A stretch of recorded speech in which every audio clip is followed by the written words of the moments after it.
My girlfriend tried to pressure me into buying her a beach house by threatening to leave. So I helped her pack her bags and kicked her out.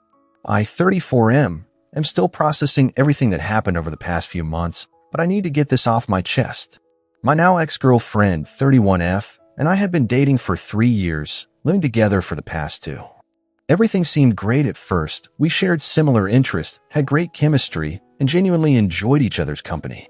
But as they say, money changes people, and boy did it change her.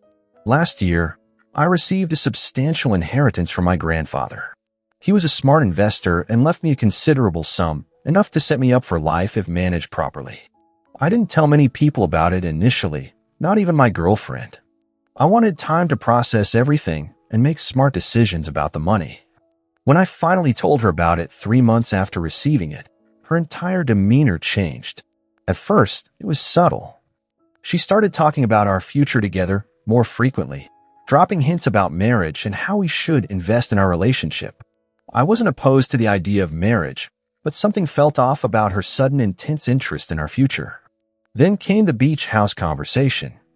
We were having dinner one evening. She casually mentioned how her friend's boyfriend had just bought them a vacation home. "Wouldn't it be amazing if we had our own beach house?" she said, showing me listings on her phone.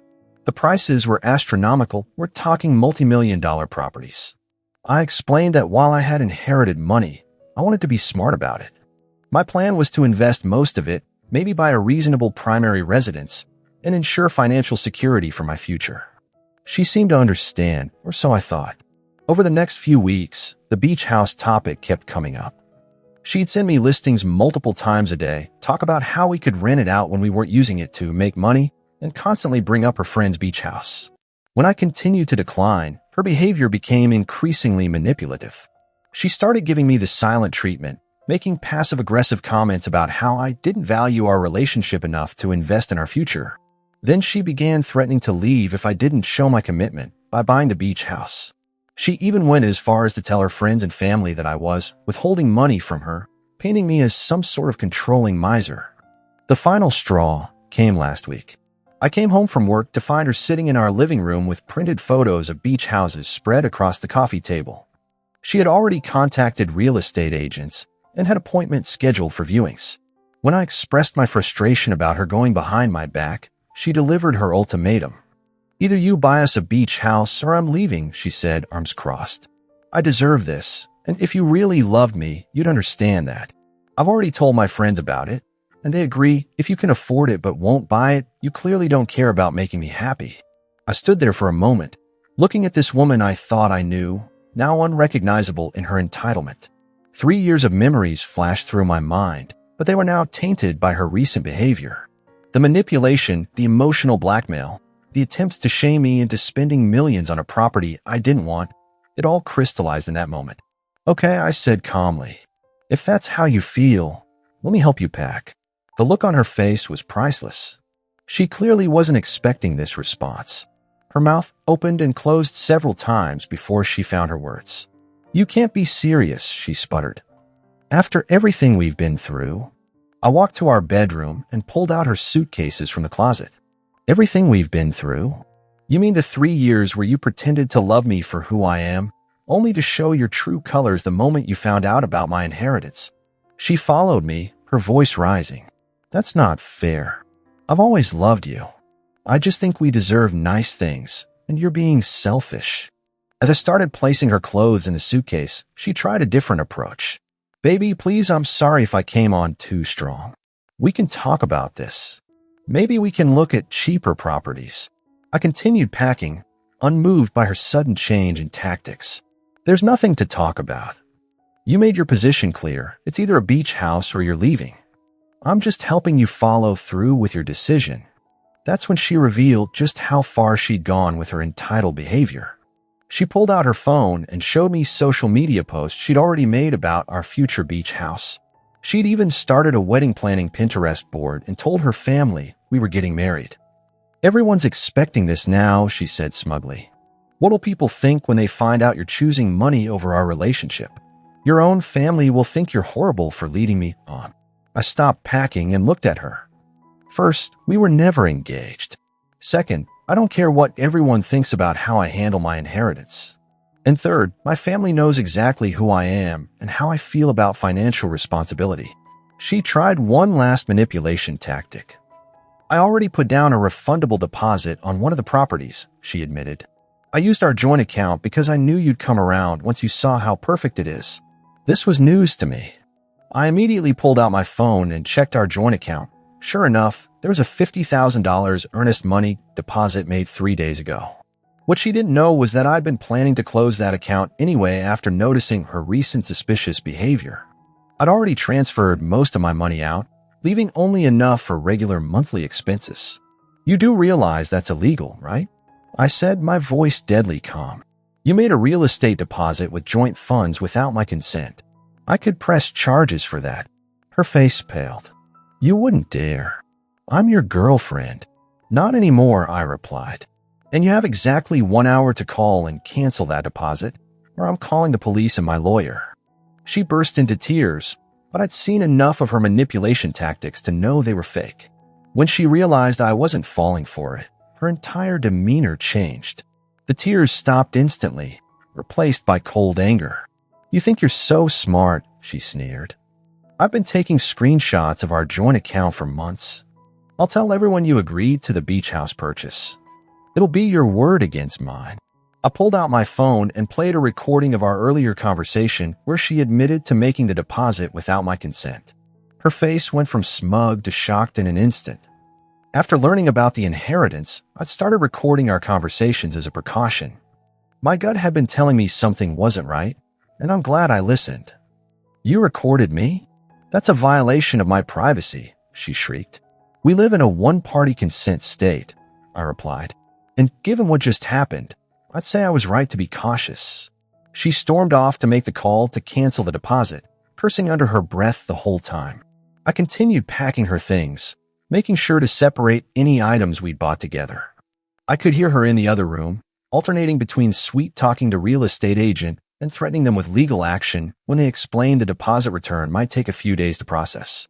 While she was busy with that, I sent quick messages to my family explaining the situation before she could spin her own narrative. I also posted a simple relationship status update on social media. Single? Nothing dramatic, no details, just that one word. Within minutes, her phone started blowing up with notifications. When she came back, she was furious. The deposit will take 3 to 5 business days to return. You need to transfer money into the joint account to cover any upcoming bills. No, I don't, I said. I've already paid this month's bills. The joint account can be closed once the deposit returns. You have your own account for your personal expenses. That's when she played her final card. My name is on the lease, too. You can't just kick me out. Actually, I can, I replied. I've already spoken to the landlord. Since I've been paying 100% of the rent from my personal account, not our joint account, he's willing to remove you from the lease. You have 30 days to find a new place as required by law, but I strongly suggest you start staying with friends or family immediately. She threw everything she could think of at me, threats of legal action, promises to change, accusations of emotional abuse, claims that I owed her for the years she spent with me. When none of that worked, she switched to bargaining, offering to sign a prenup if we got married, suggesting we look at cheaper properties, even proposing we just take a break and revisit the beach house discussion in a few months. I stood firm. The deposit needs to be back in the account within 5 business days. You have 30 days to get your remaining things out of the apartment. Any communication about these matters can go through my lawyer. I handed her my lawyer's business card, another precaution I'd taken after the inheritance came through. She spent the next hour alternating between packing, crying, and trying to negotiate. I stayed calm and focused on helping her pack her immediate necessities. Every time she tried to engage in argument or manipulation, I redirected her back to the task at hand. Finally, her sister came to pick her up. As they loaded her things into the car, I overheard my now ex trying to spin the story, painting herself as the victim. Her sister, to her credit, just kept saying, "We'll talk about it at home." Over the next few days, the fallout was intense. She tried to turn our mutual friends against me by claiming I had promised her marriage in the beach house, only to cruelly pull the rug out from under her. But her story kept changing with each telling, and her previous social media post about surprising her with a beach house contradicted her claims that I had promised it. The real estate deposit was returned within the promised time frame. I immediately closed our joint account and documented everything. My lawyer sent her a formal letter outlining the lease situation and property division process, which helped prevent any further financial entanglements. She made several attempts to contact me through mutual friends, each time with a different approach.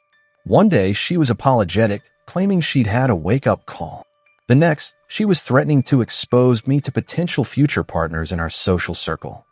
Her friends started reaching out too, trying to convince me I was being too harsh and should give her another chance. I held firm. Any communication attempts were directed to my lawyer.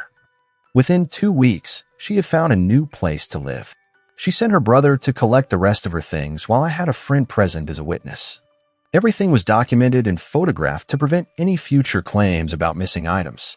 The most satisfying moment came when she tried to tell people that she broke up with me because I was financially controlling. Her own social media history showed her bragging about the upcoming beach house purchase and planning a wedding that was never agreed upon. Several friends called her out on the contradictions, and she ended up deleting most of her social media accounts. In the end, my careful documentation and calm approach paid off. The lease was successfully transferred, all property was divided without legal issues, and the joint account was closed with no complications. My ex's attempts to manipulate the narrative failed because she couldn't keep her story straight, and her own social media posts contradicted her various versions of events. It's been a few months now, and I'm relieved I trusted my instincts about documenting everything. The inheritance wasn't just money, it was a revelation of character. It showed me who really cared about me versus who saw me as a means to an end. I've since invested the money wisely, bought a reasonable house for myself, not a beach house, and am taking time to focus on my own goals. Looking back, I realized the inheritance revealed her true character, and her reaction to my boundaries showed me I made the right choice. Sometimes the greatest gift money can give you isn't what you can buy with it, but what it shows you about the people in your life.